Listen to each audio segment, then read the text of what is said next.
Hi, welcome to another episode of Test Chamber. I'm Javy Gwaltney. I'm here with Matt Bertz, and we're taking a look at Titanfall 2's multiplayer.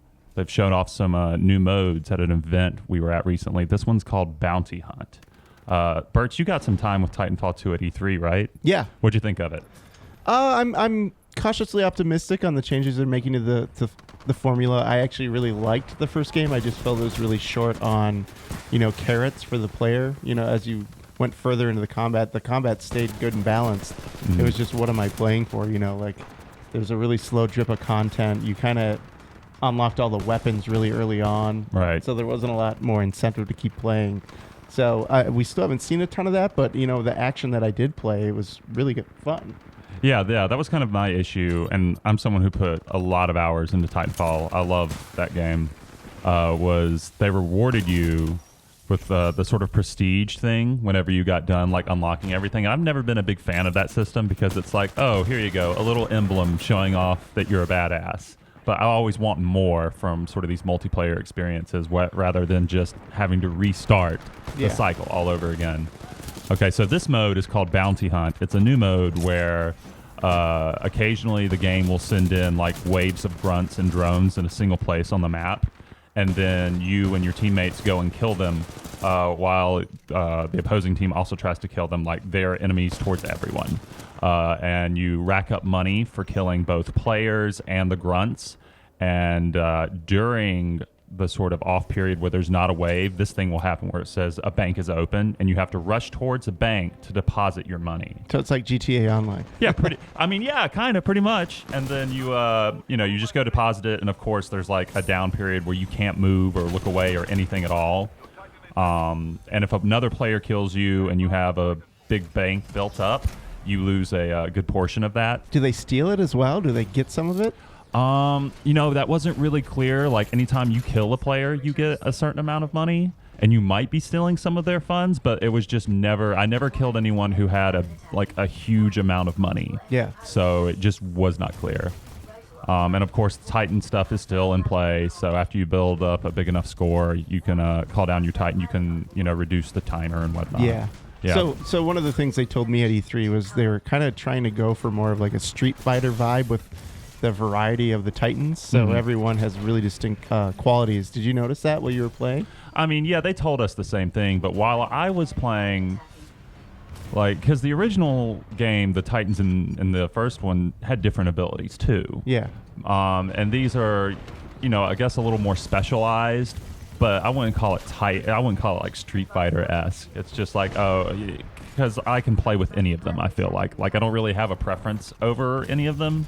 And that's kind of one of my big problems with the original Titanfall was like, okay, all these robots are cool, but, I feel like I'm playing the same robot with any of them. Yeah. And I still felt the same about this.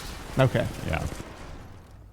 So what were some of the game qualities that kind of stood out to you that makes Titanfall 2 a little different than the original? I think the biggest one off the bat is the grappling hook. Did you get any time with that during yes. your demo? Yeah, I love it because one of my favorite things to do in the original game was jockey on the back of enemy Titans. And in the original game, you would just open up like one of their ventilation shafts and shoot and do a lot of damage. But they've changed that for this game because now you'll grapple on or you'll hop on or whatever, and you'll take off one of their canister, like pull off one of their life batteries, so it actually minimizes the amount of damage you can do. Okay. Which I think is a good move. But at the same time, it's not exactly nerfing, because if you're skilled enough, you can hop off the Titan, grapple back onto it as you're hopping off, and do the same maneuver again. Oh, really? Yeah. Interesting. And if you have a grenade on you, like a frag grenade, you can drop it in there. But it's only a frag grenade, so if you've equipped other grenades, like the electric mist grenade, which is actually my favorite. I love playing with that one because you can just trap a bunch of people in it. But you'll drop a grenade in there where that battery used to be and just do tons of damage. It's great. Okay. Now, the grappling hook is one of the new tacticals that the pilots have. Did you play around with any of the other new ones? Let's see. Or are you just too in love with this? I was really in love with the grapple. I had something before then. Yeah, there's also a knife that you can throw that will do sort of the thing pulse that, knife, yeah, right? the pulse knife that does basically what Hanzo's arrow does in Overwatch. It'll send out a beacon and it will keep track of people who are nearby. for a limited amount of time. And you get assist points when other players kill those characters, right? Yeah. Right. And you can also, it's also a weapon too. So like if you stick someone in the face with that knife, they die. Yeah. Which is nice. But yeah, I definitely, once I found the grappling hook, I just stuck with that because it's so much fun, especially when you get a kill with a player, which is really hard to do. But you can actually grapple onto a player, and they don't even have to be in midair, but you know, it's pretty fun when they are, and you'll zoom towards them and just punch them in the face and send them flying, and it's so satisfying when you can pull it off. But it's really hard to pull off because it has to be like pinpoint accuracy. Yeah. Yeah.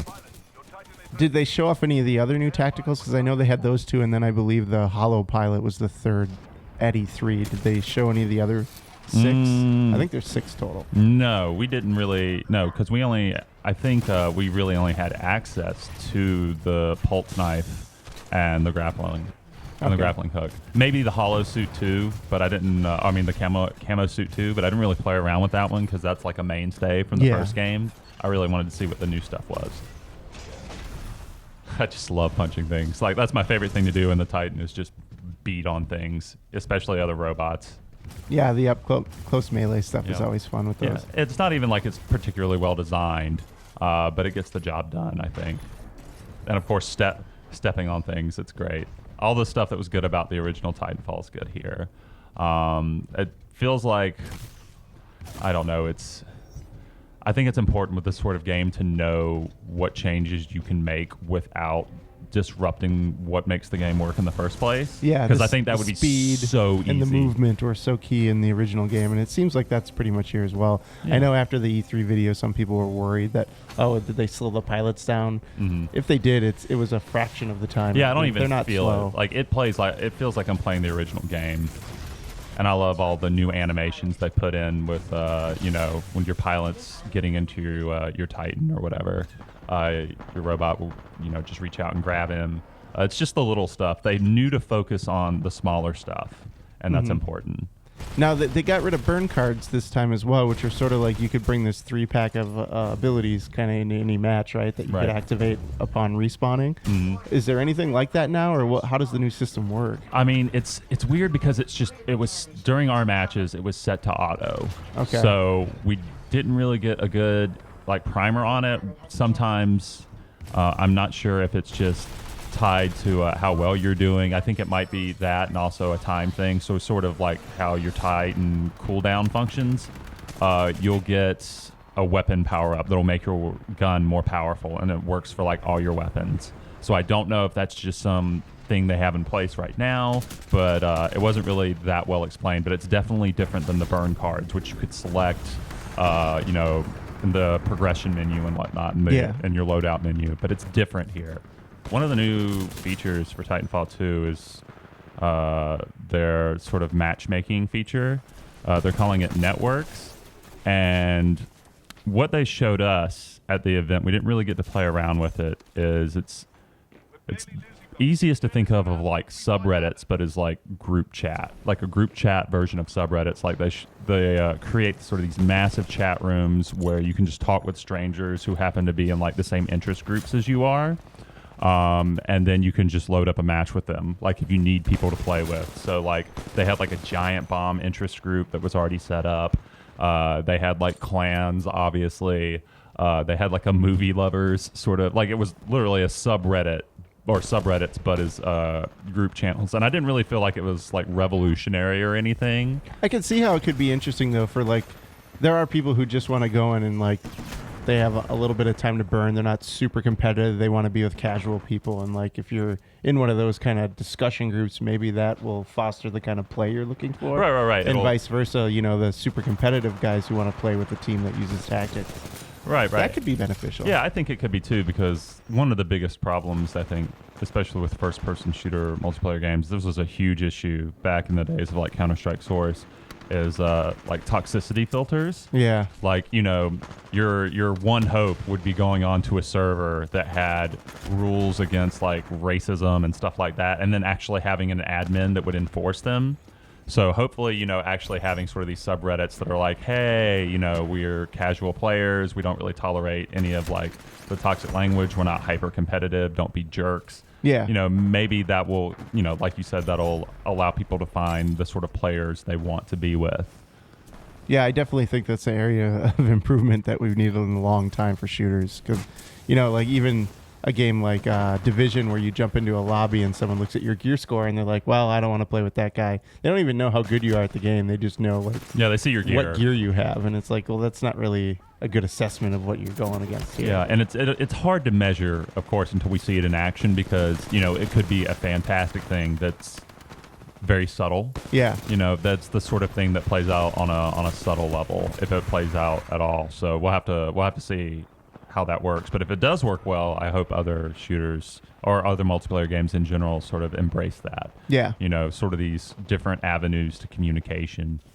But yeah, we didn't really get to see much of it in action, but we saw, just the idea of it, like a footage of it happening. But it's definitely more on the technical side of things than something that has a lot of whiz bang and wow. Yeah, totally. Yeah. So, one of the things I find really interesting with Titanfall, it had a good debut. Obviously, the community kind of fell off as there wasn't as much to do later in the game. But now it looks like they're trying to at least bring a little bit more to that experience. But at the same time, it's launching in this really aggressive window where you have like EA's own other title, Battlefield 1, launching really soon. Yeah, what are they doing with that? I don't know. There's Gears of War 4, which is going to get the Xbox people really stoked. There's Call of Duty Infinite Space War, whatever, Call of Duty Galactica. Yeah, exactly. And on top of that, you have the DLC for Destiny, and I'm sure there's going to be DLC for Division. So I don't think I can remember a time when there's that many big shooters jumping into the arena. Yeah, it hasn't been a shooter-heavy season in years. It's wild. I think they're banking on that single-player campaign. That's what their hope is that for Titanfall. For Titanfall 2, that draws people in. And obviously, this is a multiplayer video. We're not going to really talk about that much, but I liked what I saw of that. Yeah. I think there's a lot of hope there for that, especially because most shooters are, kind of super grim, whereas Titanfall is just frantic. It's very kinetic. And with a single player, they're going for like a sort of goofy buddy comedy feel. Yeah, that's a good move because, like Call of Duty is going to be super serious. Gears is super serious. Having something that has a little levity is probably a good thing when you're looking at the competition. Yeah, it helps set it apart. And of course, Battlefield 1 is, that's it's World War I. It's really grim and sad. Whatever they're doing with that single player, I can't imagine that'll be happy. No, so. If you're looking at this, like, do you think this is going to be one of the couple shooters that you spend more time with, or is the jury still out? Oh, absolutely. Like, just on the basis that it's Titanfall. Like, if this was just Titanfall DLC, I would be spending more time with it just because I love Titanfall so much. I don't think, except for maybe Metro and Wolfenstein, it's really the only sort of first-person shooter that's interesting on a mechanical level to me, to the point that I keep wanting to come back to it and play around with it and master it. Yeah. Yeah. Because if there's one thing you can say about this series, the gameplay is super smooth. There's a lot of different cat and mouse elements to the gameplay that makes it, gives it that extra layer. Oh, yeah. Like, it's interesting to me because this was not a launch title for the Xbox One, but it was still sort of considered more of a tech demo in a sense. Like, oh, this is the killer app, if they still use that phrase. But it felt meaty enough, like just the gameplay alone, even though like the story was hilariously lacking, whatever story they tried to shoehorn in, it was still a good time, like for so many people. So yeah, I'm extremely hopeful about this game. Yeah, and I think everybody's going to be able to get their hands on this soon, or at least people that sign up for the alpha. Actually, the technical test is going to be this weekend. So people who want to play Titanfall 2's modes will be able to get in on that. But yeah, this has been a look at Titanfall 2's new multiplayer mode. I'm excited to see whatever other multiplayer modes they're going to be showing off to eventually. Thanks for watching, and we'll see you next time.